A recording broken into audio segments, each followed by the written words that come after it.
The sun beat down on the manicured greens like a relentless interrogator.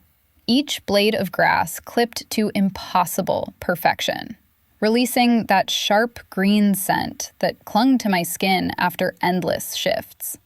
My arms ached from hauling clubs for the elite, the kind who tipped in change if at all, while my own rent loomed like a shadow over every swing I witnessed. I pushed open the door to the private suite, the CEO's clubs heavy in my grip, vision blurring at the edges, debt collectors calling, eviction notice burning in my pocket. One more hole, one more day without breaking. The cool leather of the couch met my knees as they buckled, the world narrowing to the hum of distant applause, then fading to black. When consciousness returned, it was to silk sheets whispering against my skin, and a view of the 18th hole at dusk, the fairway glowing like a forbidden promise from an unfamiliar window. I stirred slowly, the sheets pooling around me like liquid wealth, their smoothness foreign against the calluses on my hands from years of gripping worn leather bags and rusted cart handles. The room was vast. Walls paneled in dark wood that absorbed sound, leaving only the faint tick of a clock somewhere distant, a rhythm that mocked the frantic pulse in my throat. My backpack was gone, replaced on the nightstand by a single sheet of cream paper, folded once, its elegant script unyielding. Rest. You've earned it. We'll talk when you're ready. E. No signature beyond the initial, but I knew. Elena Voss, the CEO whose shadow fell over this entire resort empire. Her name whispered in the caddy shack like a curse wrapped in awe. Heart pounding, I sat up, the bed frame groaning softly under my weight, as if even the furniture disapproved of my intrusion. The window framed the golf course below, its contours flawless under the dying light. Bunkers like sculpted wounds, the 18th green a serene circle mocking my own jagged existence of odd jobs and survival scraps. From up here, in her mansion perched like a sentinel over the 18th hole, the world looked ordered, controlled. Down there, I'd been just another invisible pair of hands, blending into the landscape. This space felt like a cage, immaculate and unyielding, amplifying the chasm between us, her polished commands echoing across fairways, my silent endurance beneath them. The air carried a faint trace of sandalwood and leather, her scent, invasive yet intoxicating, stirring something deep and unwelcome in my chest. I swung my legs over the edge, bare feet meeting cool marble that sent a shiver up my spine, the stone veined like rivers of privilege I could never cross. My clothes were folded neatly beside the bed, still rumpled from the day, a stark contrast to the room's sterile elegance. How had I gotten here? The last clear memory was the suite's dim light, clubs clattering as I fell. Staff must have found me, called her. Elena, with her unreadable eyes and voice like tempered steel, deciding my fate without a word to me. The thought twisted in me, a mix of gratitude and resentment. She'd plucked me from collapse, but into what? A debt of obligation in her shadowed domain, where every glance would remind me of my place. Footsteps approached from the hallway, measured and unhurried, pulling me from the rumination that had rooted me to the spot. The door opened with a soft click, and there she stood, silhouetted against the corridor's warmer glow, her tailored linen shirt unbuttoned just enough to reveal the sharp line of her collarbone. Elena's eyes, dark and assessing, traced my disheveled form without judgment, yet the weight of her gaze pressed like an unspoken command. The space between us charged immediately, her presence filling the room's vastness, stirring that strange magnetism I'd felt from afar on the course, formidable, yet laced with a quiet concern that fractured her control just enough to notice. "You're awake," she said, her voice low and measured, carrying the faint huskiness of someone who rarely raised it.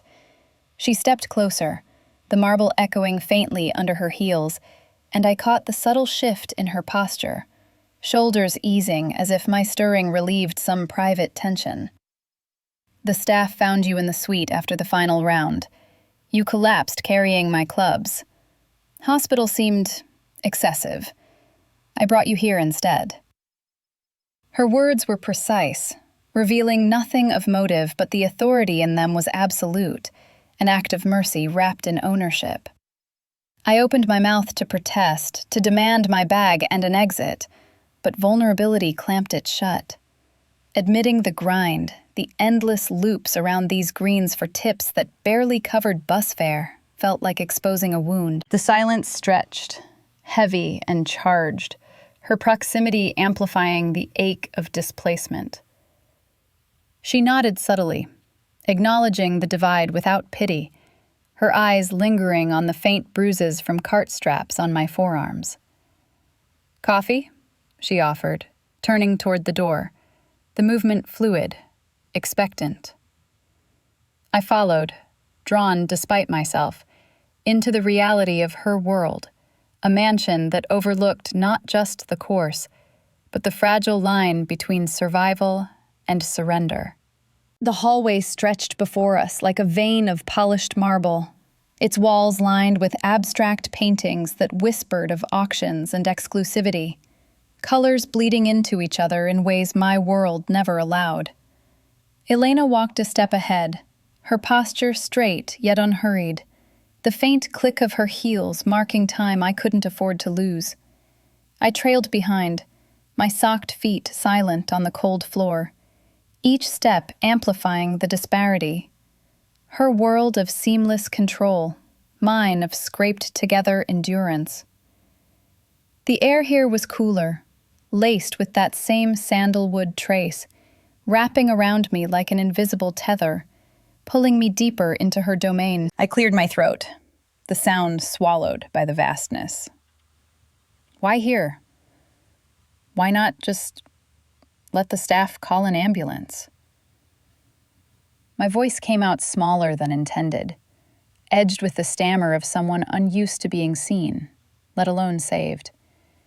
She paused at a curve in the hall, turning slightly, her profile sharp against the soft glow of recessed lights.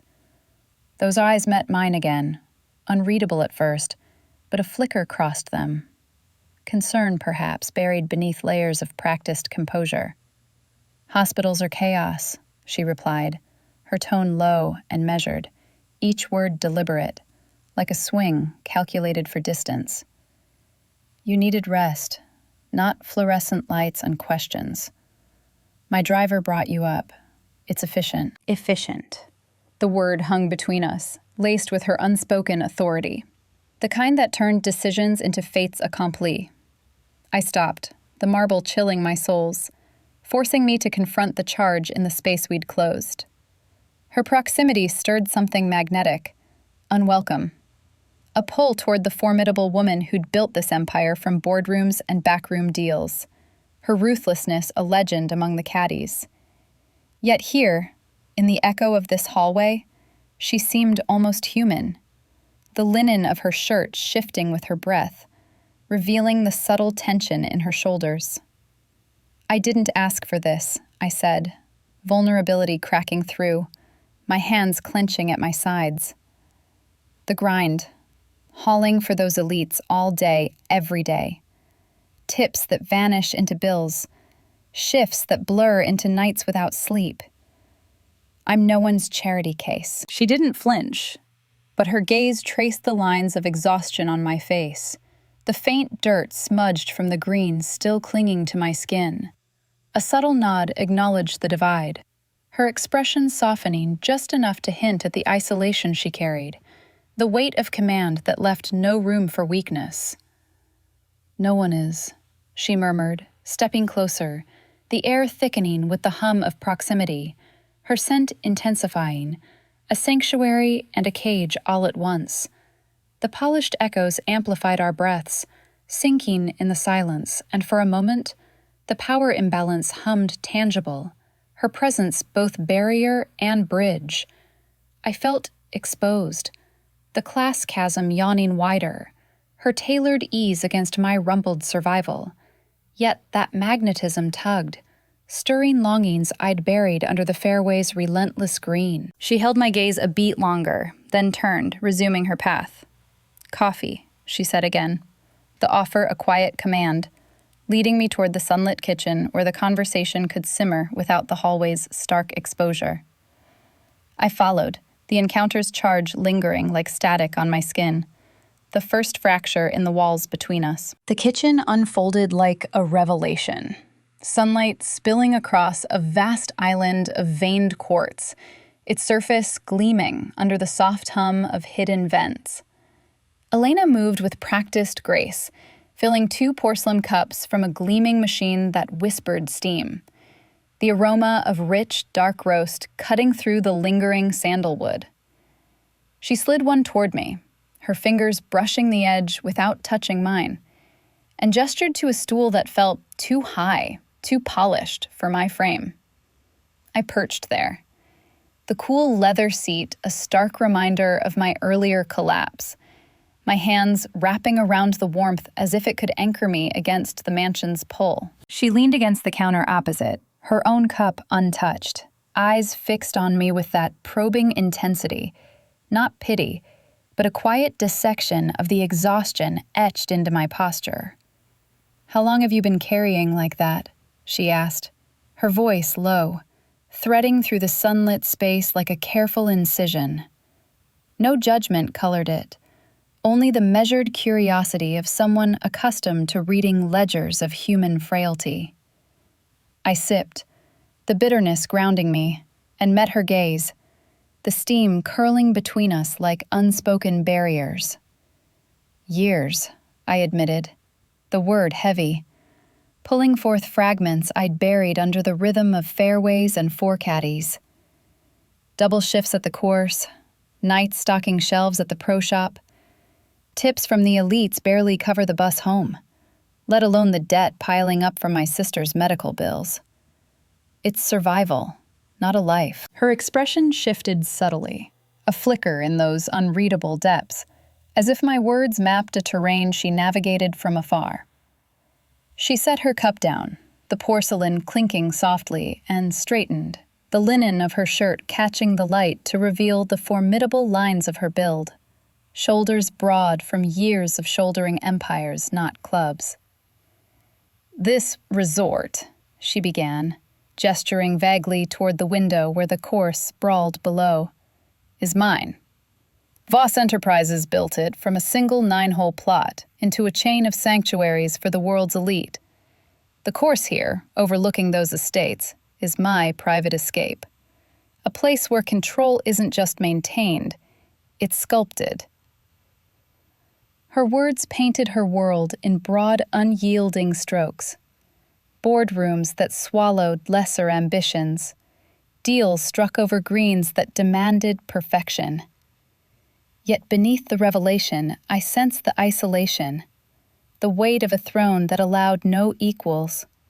Her ruthlessness a armor against the fractures it concealed. The silence simmered, charged with the class chasm yawning between us. Her vast estates versus my cramped apartment. Her commands echoing across manicured lawns, while I toiled in their shadows. Then she spoke again, decisive, her tone brooking no refusal. "Stay, temporarily. I need someone to organize the logistics for the upcoming charity tournament. Schedules, vendor coordination, the details that keep the facade flawless. Housing here, in the guest wing, included. Consider it repayment for the rest you've been denied." The proposition hung in the air, alluring in its stability, a lifeline to escape the grind that had buckled my knees. Yet fear coiled in my gut, the promise of security clashing with the dread of deeper indebtedness. Trapped in her shadowed domain, where every favor bound tighter, her authority a web I might never escape. I hesitated, the cup's heat seeping into my palms, mirroring the warmth creeping up my neck under her steady regard. Stability whispered temptations, nights without hunger, days without the sun's merciless glare. But the power imbalance thrummed, her world a cage gilded with opportunity. Before I could voice the conflict, she reached into a drawer, withdrawing a set of keys that glinted like forbidden fruit. As she extended them, her fingers grazed mine, fleeting, electric, restrained, yet hinting at longings buried beneath her composure. The touch lingered in my skin, a jolt that blurred the lines of obligation and desire, her eyes holding mine with an intensity that fractured the air. Days blurred into a tentative routine after that, the mansion's walls closing in with each shared glance across the course below. The pull between us growing undeniable, yet paused, like a swing held at the apex. Mornings began with the dew-kissed fairways stretching under a pale sky, the air crisp and laced with the faint tang of freshly cut grass that seeped into every pore. I hauled supplies across the undulating terrain, scorecards, water coolers, the endless parade of equipment that kept the course's illusion of effortless perfection alive. My muscles protesting less now, thanks to the guest wing's solid bed and Elena's quiet insistence on proper meals. From the clubhouse balcony, her watchful gaze followed me, a silhouette against the morning light, unyielding, yet increasingly familiar. She'd stand there with a tablet in hand, reviewing layouts.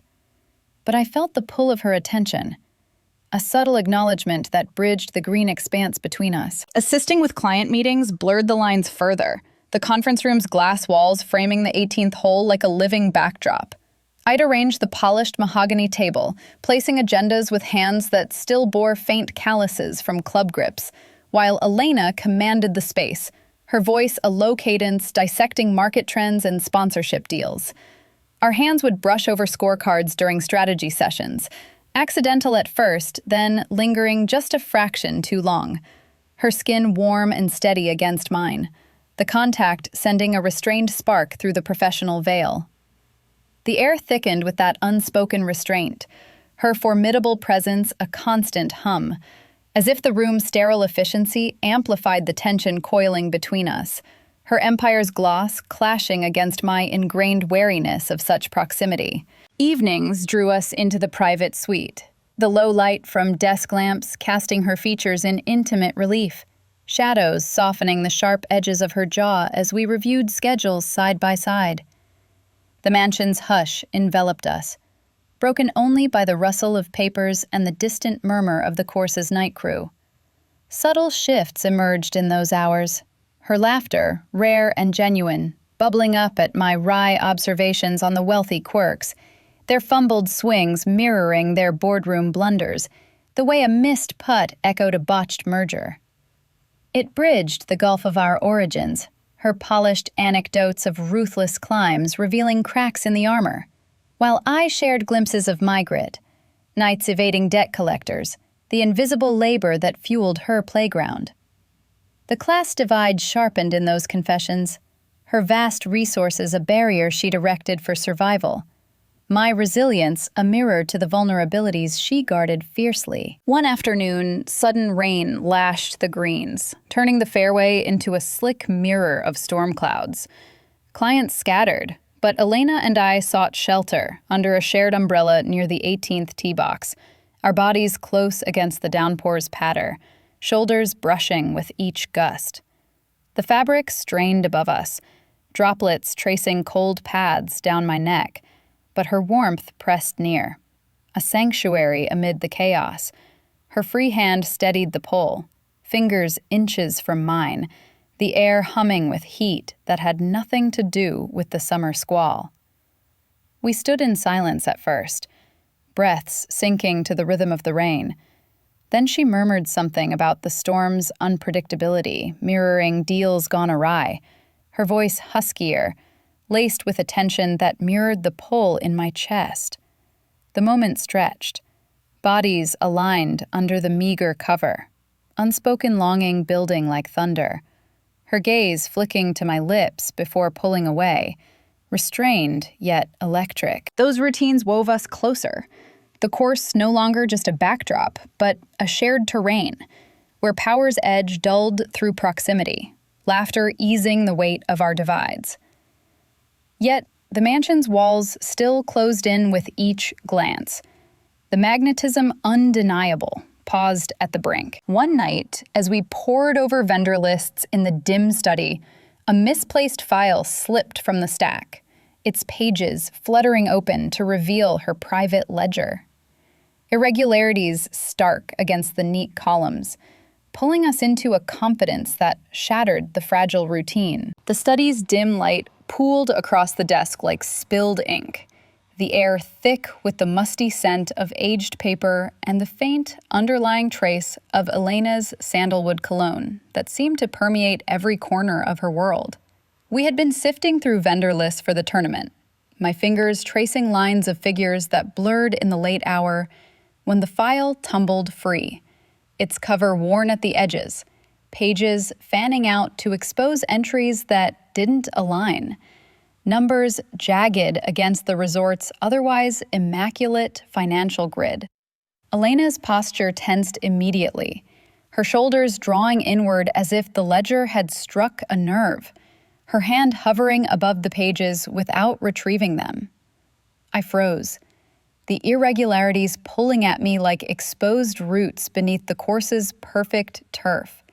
Discrepancies in supplier payments, inflated costs that whispered of hidden drains on her empire. She exhaled slowly, the sound ragged in the quiet, and sank back into her chair, the leather creaking under her weight like a confession unwilling to be voiced.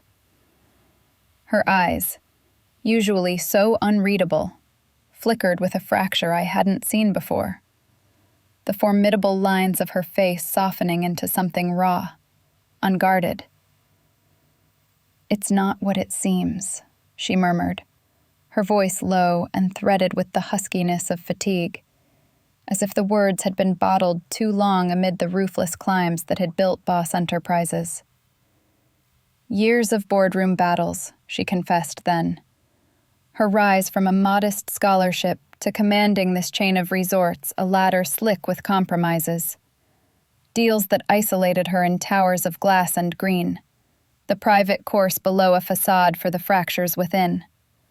Loneliness etched deeper than any balance sheet. Her empire's gloss masked the toll, the endless vigilance against rivals who circled like predators on the fairway, leaving no space for trust, for anything beyond control. Empathy surged through me, unbidden and sharp, mirroring the ache I'd carried through my own shadowed paths. The late shifts hauling carts under floodlights, family debts that chained me to this grind. The weight of invisibility pressing like the sun's unrelenting glare on my back. I leaned forward, the desk's edge digging into my palms, and shared fragments I'd kept buried. The eviction notices crumpled in my pocket. The night's rationing meals to stretch tips that evaporated into medical bills for a sister lost to illness too soon. The caddy's life, a blur of deference to the elite who never saw me. My words hung in the air, raw and unpolished, clashing against her measured revelations. Yet they wove a thread between us, vulnerability bridging the chasm where her wealth stood as both armor and prison. The class divide sharpened in that moment, her empire's polished expanse versus my grit-forged endurance.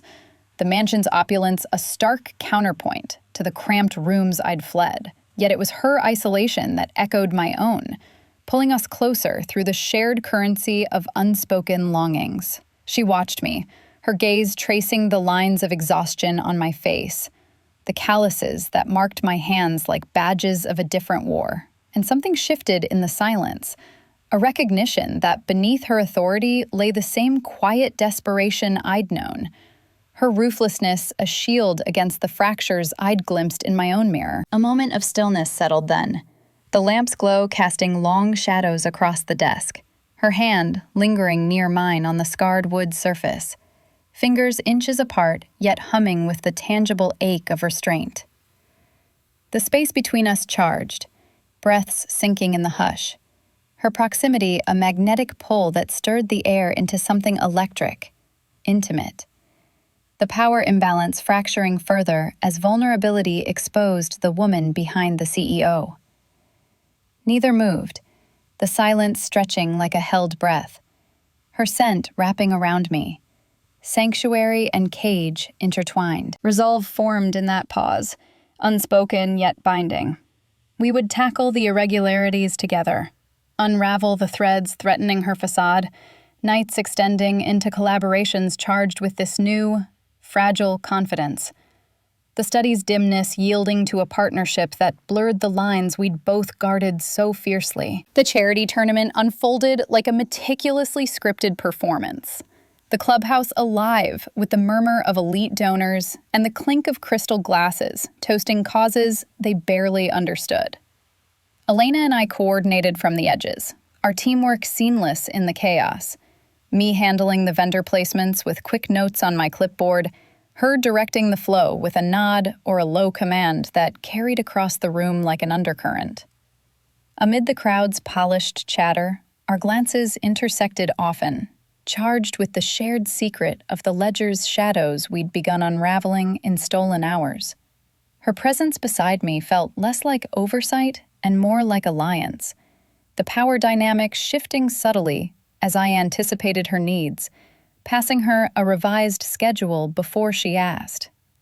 The air hummed with the faint scent of champagne and her sandalwood, wrapping us in a bubble where the class chasm narrowed, her empire's gloss reflecting my growing confidence in its underbelly. Late afternoons bled into practices on the driving range, the sun dipping low to gild the balls arcing into the netting like fleeting ambitions. What started as professional tuning, her swing lessons to prepare for the exhibition match, turned personal, intimate in the quiet expanse. She'd hand me the club, our fingers overlapping on the grip, her breath syncing with mine as I adjusted her stance from behind, the warmth of her body a restrained press against my chest. "Loosen here," I'd murmur, my hand guiding her elbow, the contact electric yet paused, sweat beating on her temple to mirror the dampness gathering at the small of my back. Those moments stretched, breaths mingling in the hush broken only by the crack of impact, her formidable form yielding just enough to reveal the woman beneath, craving guidance as much as she offered it. The pull was undeniable, a slow burn coiling in the space where instruction blurred into something deeper, her eyes meeting mine over the club's shaft with a hunger that echoed my own deferred dreams. Whispers of backstory emerged in those lulls, her voice softening as we walked the range's edge, the grass whispering underfoot. She spoke of her rise from modest roots, a scholarship-fueled climb through cutthroat internships, the first resort acquired on a gamble that left her sleepless and solitary, echoing the longings I'd buried under circumstance. My dreams, once sketches of a small-town cafe free from the course's grind, deferred by debts that chained me to these greens. Sharing them felt like bearing a vein, her nod acknowledging the mutual ache of paths diverged by necessity. Laughter eased the power's edge then, dry and self-deprecating, as she mimicked a rival's pompous swing, her shell cracking to expose the craving for connection that her ruthlessness had long suppressed. The class divide lingered, her tailored slacks against my faded khakis a visual reminder. Yet vulnerability wove us tighter, the mansion's oversight no longer a cage, but a shared sanctuary. Sensual undercurrents simmered in every brush, sweat-dampened shirts clinging during strategy talks in the cart's shade, accidental leans over maps where her arm pressed mine, the heat building like humidity before a storm. The pull hummed, tangible, paused at the brink by the weight of our worlds, her gaze lingering on my lips mid-sentence, mine tracing the curve of her neck exposed by a loosened collar. Yet restraint held, the intimacy rising not in overt gestures, but in the charged silences. Her hand steadying my shoulder after a long day, fingers lingering with unspoken promise. One evening, as thunder rumbled distant, a sudden storm stranded us in the suite, rain sheeting the windows and forcing confrontation with the tension that had built like the clouds outside. Rain lashed the windows of the suite like an uninvited confession, thunder rumbling in the distance as if the sky itself echoed the turmoil building within. We had been reviewing the tournament's final roster on the balcony when the downpour hit, sudden and fierce, driving us inside with hurried steps, our clothes clinging damply to skin. The private lounge enveloped us in its hushed luxury, leather armchairs and a low fire crackling in the hearth, but the storm outside drowned the warmth, sheets of water blurring the view of the 18th hole below. Elena flicked on a lamp, its golden light casting flickering shadows across her face, softening the formidable angles I'd come to both fear and crave. We stood there, breaths quick from the dash, the air heavy with ozone and the faint, earthy scent rising from our soaked forms. She moved first, retrieving towels from a hidden cabinet, her linen shirt translucent now, outlining the curve of her shoulders in a way that pulled my gaze despite the propriety screaming in my mind. "Here," she said, her voice low, handing me one before dabbing at her own arms.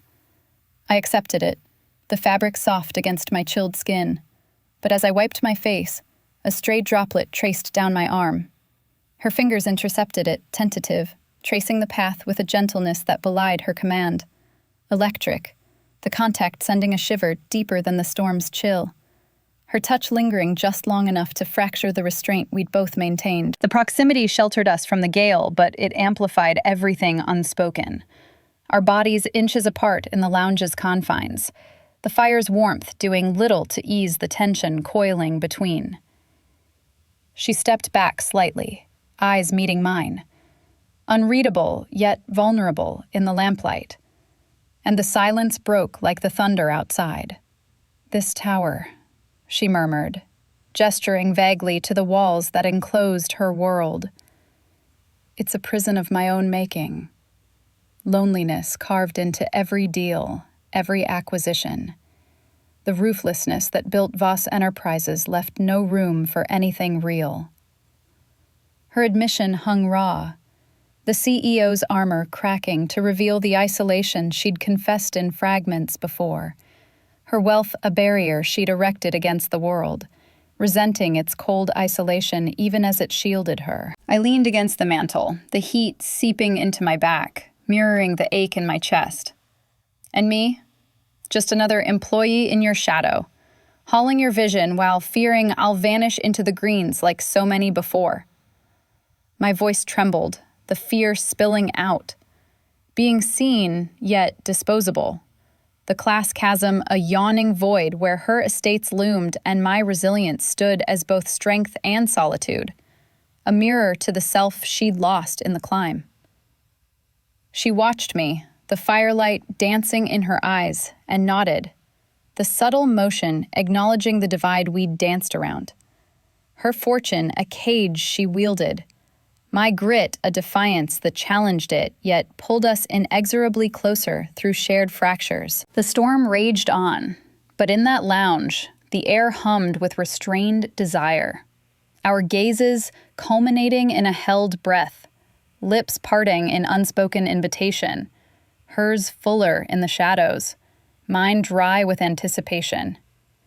The space between us charged, tangible as the rain's rhythm, her hand rising halfway to my cheek before pausing, the tentative electricity of earlier touch promising more.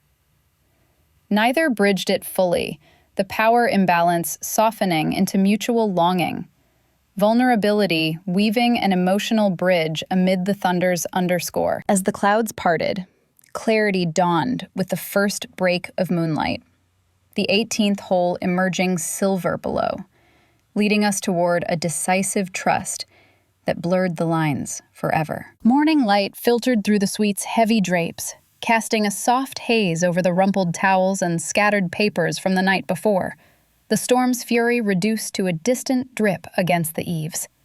Elena stood by the window, her silhouette etched against the emerging blue, the 18th hole below now bathed in dawn's gentle glow, its contours less like a battlefield and more a path unfolding. She turned as I approached, her eyes holding that fractured vulnerability from the thunder's confessions. The air between us still humming with the night's revelations. Her isolation mirroring my fears. Our worlds colliding not in conquest, but convergence. Her offer evolved in that quiet. No longer a temporary tether, but a true partnership. Dissolving the old divides with words measured yet fervent. "Stay beyond the tournament," she said, her voice low, threading through the hush like sunlight on dew. Not as assistant, but equal, in work, in this life we've stumbled into. The resort's ledgers, the course's rhythms, they're yours to shape beside me. No debts, no shadows. The proposition carried the weight of her empire's keys, her hand extending not with authority, but invitation. The class chasm blurring as she acknowledged my resilience as the grit her ruthlessness had long lacked. I nodded, the ache in my chest easing into something warmer. The mansion no longer a cage, but a shared expanse where vulnerability forged our bond. We walked the 18th hole together then, the grass cool and yielding underfoot, the fairway's expanse a symbol of sanctuary reclaimed. Our hands entwined briefly, fingers interlacing with a tentative strength that sent a restrained spark up my arm, her palm calloused faintly from club grips, mine rough from years of unseen labor, the contact sealing the slow burn into quiet certainty. Final confessions spilled in the morning's hush. Her choice to see me beyond status, beyond the caddy's invisibility, drawn to the fire I'd kindled in her isolated tower. My willingness to claim space in her world. The power imbalance softening as trust eroded the barriers we'd both wielded like shields. The elite's distant chatter faded, leaving only our synced breaths. The greens witnessing a union born of fractures mended. Closure came in a soft kiss, overlooking the fairway, her lips brushing mine with a gentleness that belied her formidable core, electric yet tender, tasting of rain and resolve, her hand cupping my jaw as if anchoring us against the wind. We parted slowly, foreheads touching, the world below stretching endless, a testament to growth where class lines blurred through indelible connection. Her empire and my endurance intertwined in vulnerability's quiet triumph. Reflection settled as we lingered there, the course no longer mocking my chaos, but echoing our shared evolution, trust weaving through the power's remnants, longings fulfilled not in grandeur, but in the profound peace of chosen equality. Our futures, a fairway unmarred by isolation. The horizon glowed over the 18th. Our silhouettes merged against the fading light, hands still linked in silent promise. If this slow burn of forbidden connection resonated, subscribe for more tales of Sapphic depth and desire. Tell me below, how does class divide shape your own longings?